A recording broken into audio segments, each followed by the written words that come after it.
morning, and thanks for being with us on this Thursday. I'm Amy Lang. And I'm Brandon Hudson.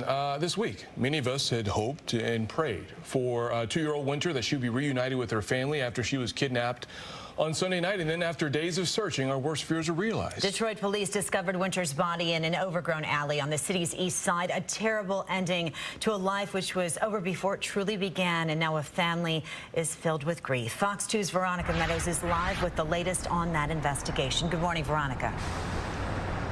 Yeah, Amy, Brandon, the question now is, how do you make sense of the senseless? Really, that's what little Winter Smith's family is coming to terms with. Like you both said, they had stayed hopeful. Now that hope was shattered yesterday after FBI agents found the little 2-year-old's body on Detroit's east side.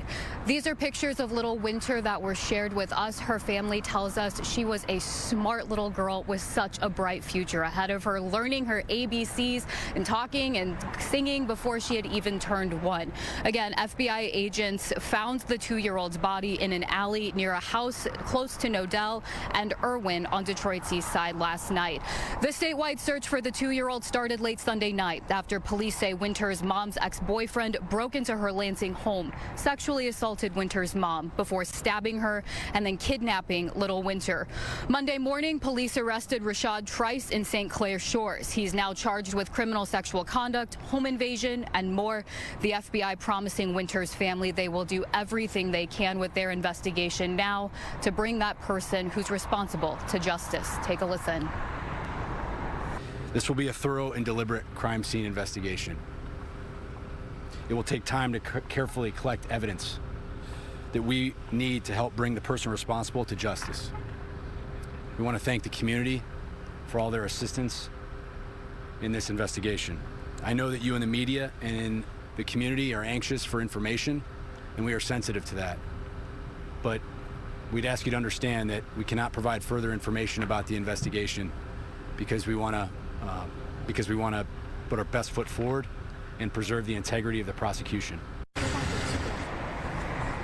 You heard it right there, where the investigation is now headed toward a murder investigation. Meanwhile, when the community turns to how they're supporting Winter and her family, we are told that there's going to be a candlelight vigil to honor Winter, support her family tonight. We're told that vigil set to start at 7 p.m. near where her body was found. Now, we've been checking for updates all morning long. We will absolutely continue to follow this story, bringing you the latest, both on air and on fox2detroit.com. From downtown Detroit, we'll send it back to you.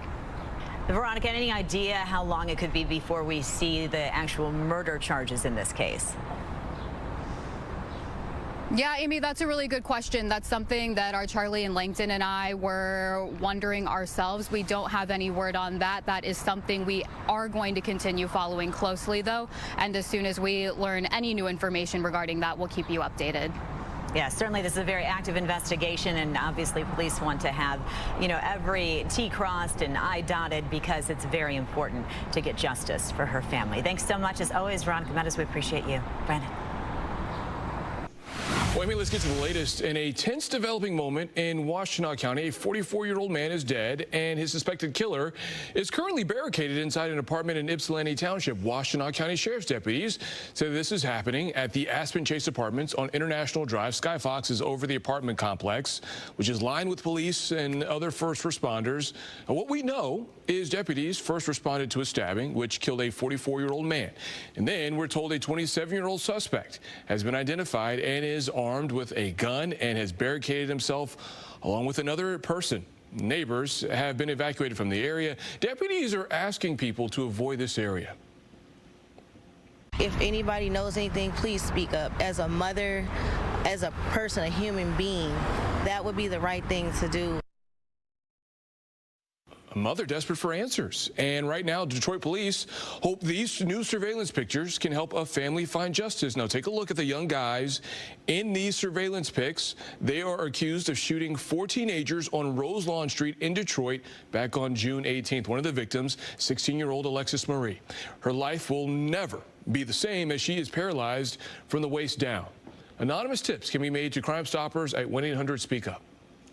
And some other surveillance photos that police are hoping will help. Police in the city of Grosse Pointe looking for the men responsible for a check fraud scheme totaling more than $100,000. Back in March, the men recreated stolen checks and deposited them at 5 Comerica Bank ATMs in Grosse Pointe, Detroit, Dearborn, and Southfield. The checks ranging in amounts from $17,000 up to $27,000. The suspects withdrew large amounts of money immediately after the deposits and before the bank flagged the accounts. Now, this happened over the course of 2 days back in March. Police are hoping the men, as well as this white Dodge Charger with the black front quarter panel, will be easily recognized and reported. The number to Grosse Pointe detectives is 313-417-1193. And police searching for a suspect after a deadly hit and run over the weekend in southwest Detroit. Video shows a Dodge Charger driven by the suspect right before it struck a man on Michigan Avenue near 32nd Street. This happened around 11:30 Saturday night. The male victim was crossing the street. The suspect continued east on Michigan Avenue and has not been caught. Please call Crime Stoppers if you have any information at 1-800-SPEAK-UP. A Monroe County campground has become notorious for multiple drownings and a bit of heartbreak, and now that lake is being drained. It's too late for some families, but they are relieved these tragedies can't happen to anyone else. Fox 2's Dave Spencer with that story. An announcement on the KOA social media and via the website. Effective immediately, the swimming lake in Monroe will be closed permanently. It was exciting to hear that, and you know, we were kind of relieved, excited, but it's a good first step. Excited and relieved because it's the day Dave Snook has been fighting for since June of 2021. When he first got the call. It said that, is this Andy's dad? And I knew automatically something was wrong. Within 5 minutes, we were on 275 driving south. His then 13-year-old son, Andy, went swimming at that very lake and stayed submerged underwater for 20 minutes. Andy needs 24-hour care, probably for the rest of his life. But tragedy at that lake doesn't end there. 2 teens both drowned in those same waters. 15-year-old Jalen Hill from Detroit died in 2022. And this year, 18-year-old Anthony Shores of Ohio also drowned at the KOA Monroe Toledo campgrounds. I wish this had happened, you know, right after my son's accident. That way these 2 young men would still be here with us. The swimming lake not only closed, but this view from Sky Fox shows fire trucks working to empty the lake, a move that speaks volumes to Snook. This is a very large body of water, and for them to go in there with fire trucks and start draining this immediately, it's a pretty big deal. And maybe they finally realize that, you know what, maybe it's not a good idea that we have this available. He calls it a first step because he's in the middle of a civil suit. His wife is the caretaker for Andy, and his round-the-clock care is expensive. They do have a GoFundMe page set up, but they also want KOA to be held responsible. He also wants something else. I need to keep their memory alive and keep their memory going, that knowing that we fought like this for their memory and for their legacy. It's so very sad. That was Dave Spencer reporting. Snook says he doesn't want for KOA to go out of business, but rather to put in a pool with lifeguards or expand the campgrounds where the lake used to be.